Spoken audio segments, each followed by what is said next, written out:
Have you ever heard the saying, don't count your chickens before they hatch, or don't count your eggs before they hatch? The same is true when it comes to sellers, especially when it talks about their final profit or their net proceeds. And hopefully, if they're selling their house, there is some type of proceed and they're not going to be in the negative or breaking even. So today, I want to talk with you about seller net sheets and how we as real estate agents give you an estimated or kind of a semi-picture of what a seller will receive as net proceeds, if they're receiving proceeds at all, in a real estate transaction. But first, let me introduce myself. My name is Kim McBride, also known as Get Keys with Kim. I am a licensed associate broker as well as a broker in real estate in Maryland, DC, Virginia, Pennsylvania, and the Dominican Republic. Let's talk about it, y'all.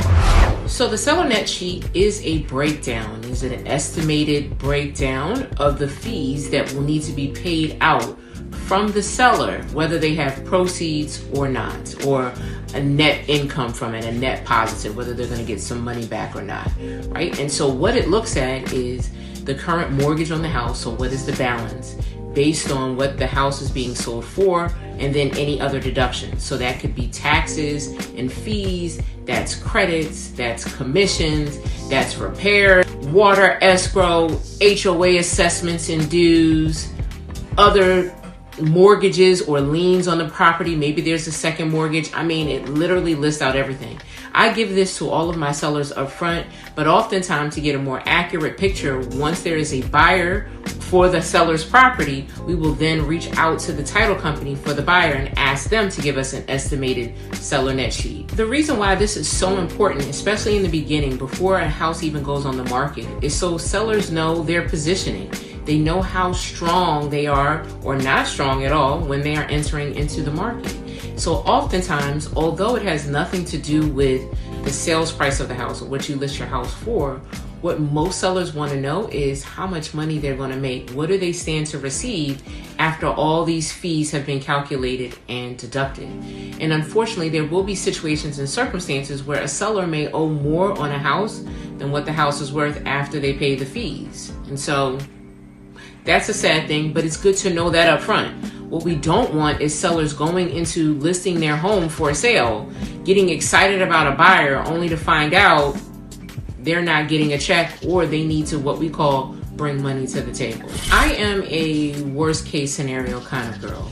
So when I do create these seller net sheets, I think about everything that can come up, whether that is a buyer asking for closing cost help, or even the buyer's agent asking for buyer broker or buyer agent compensation, also known as commission. I take into account my own seller or my listing commission for my brokerage and negotiating all of those things. And a lot of things can be negotiated, like how much money you give in closing cost help or commission / compensation. Those things can be negotiated, but a lot of things can't.